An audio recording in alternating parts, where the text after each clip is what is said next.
Hello everyone. Welcome to the Week 5 lecture. This week we will be discussing St. Louis and how we left the tragedy of the Civil War behind and how the city faces a challenging future. Our first author was Logan Uriah Rivas. I'll call him L.U. Rivas, and he was part of a movement that sought to move the United States Capitol to St. Louis after the Civil War. And he helped to organize, quote, delegates from central and midwestern states who planned to lobby Congress to relocate the national capital. And you'll note that I cited this from the author of our entire book because this material was in the preface to L.U. Rivas's actual work. So that's why I have cited it from the author of the anthology, the whole book, rather than the individual author.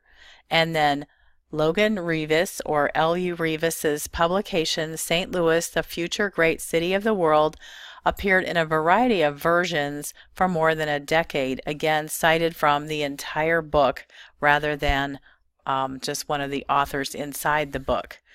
And then L.U. Rivas had an outsized, probably outstanding too, personality and a unique personal style.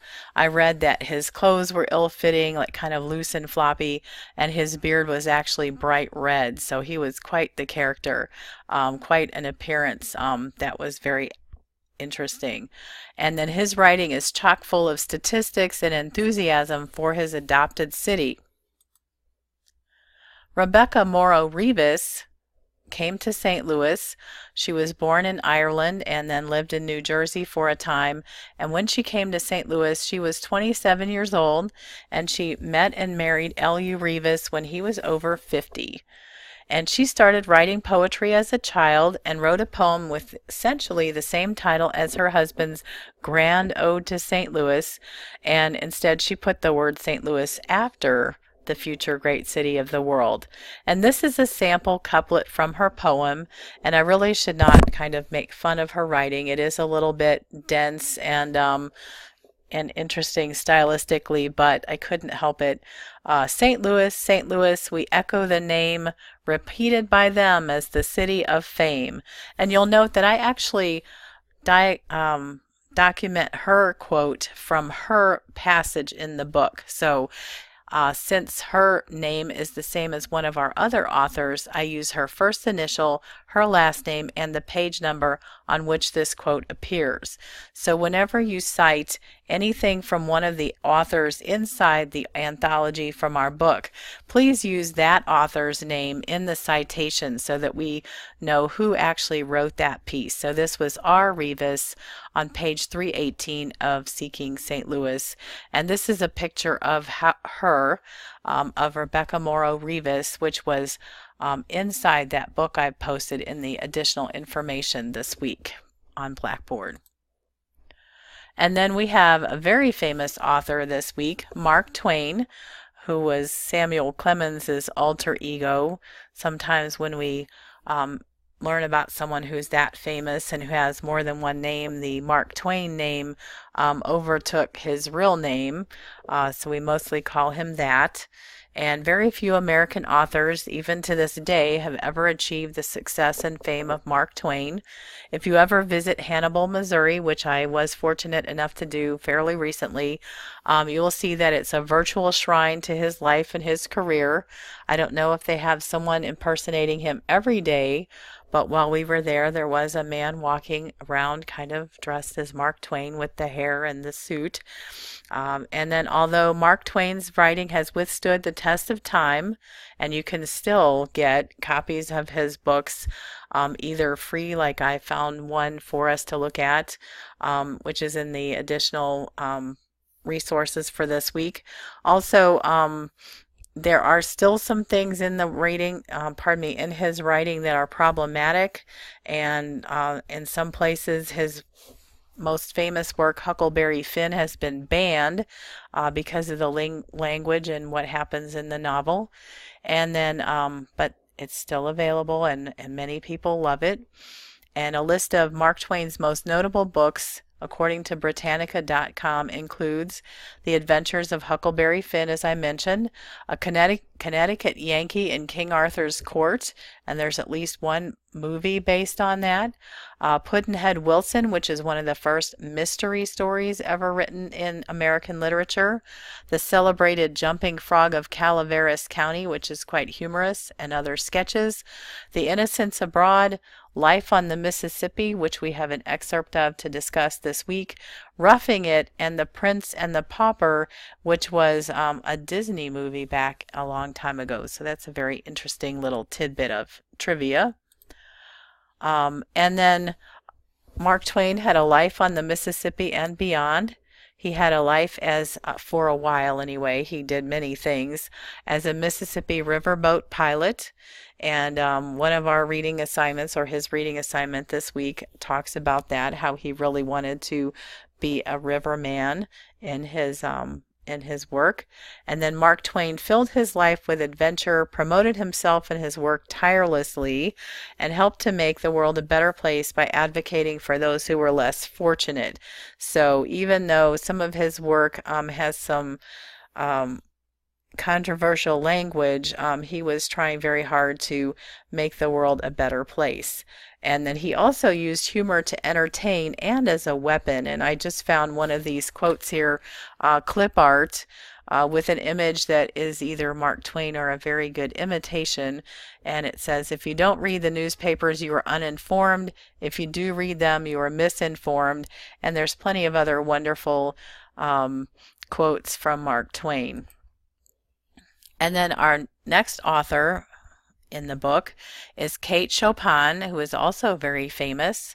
And she was born in St. Louis, left for a while, and then came back after the death of her husband. And she had 6 children, some of whom are pictured in this photograph I found. And many of Kate Chopin's works are considered controversial to this day. She wrote about women who did not always live in the most conventional ways and shocked the audience of the time, and some of her work can be shocking even today. She had a very dramatic life. The Awakening was her most controversial book. It shocked the audiences, and some libraries removed it from their shelves. And she had, as I said, 6 children and had to support her children with her writing. And so it was very daring of her to be so unconventional and to expect people to support her with their writing.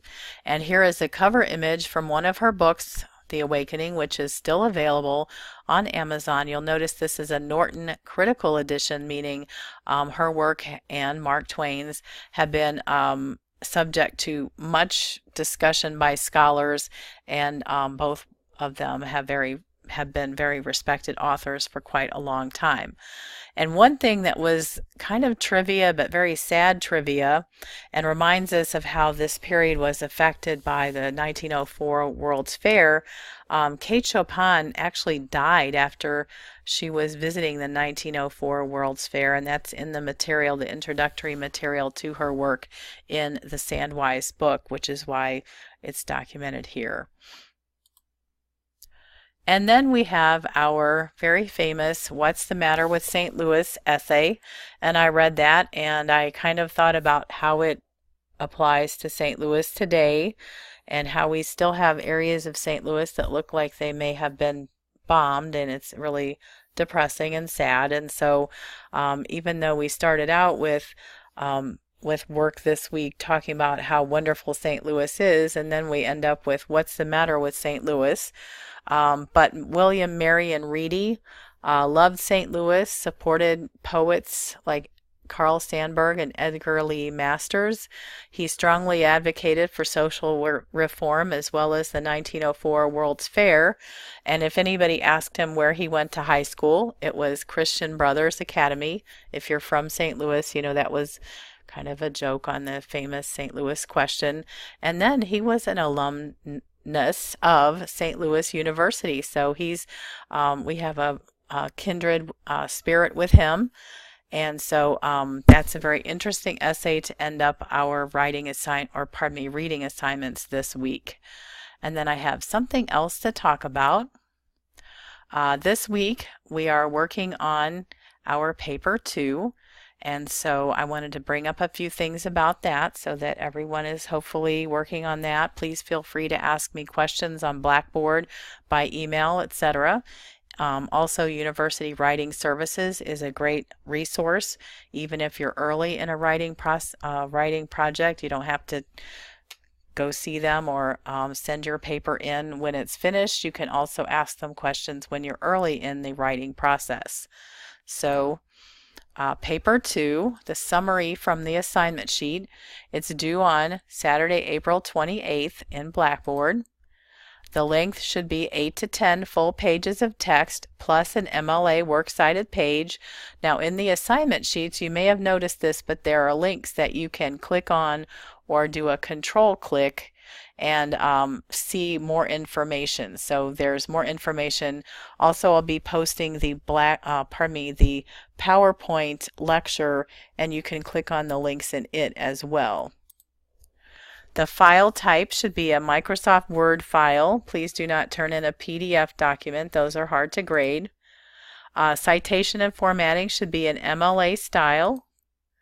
And research you should include or must include, to get all of the points possible, at least 2 primary sources from our book and at least 3 secondary sources. The primary sources could also be from other places, but it would be easier to do 2 primary sources from our actual textbook, which you already have in hand. And then, since our paper 2 is to be a 9 network or Living St. Louis type document, there are some episodes that you can link to from the assignment sheet and from the PowerPoint file itself.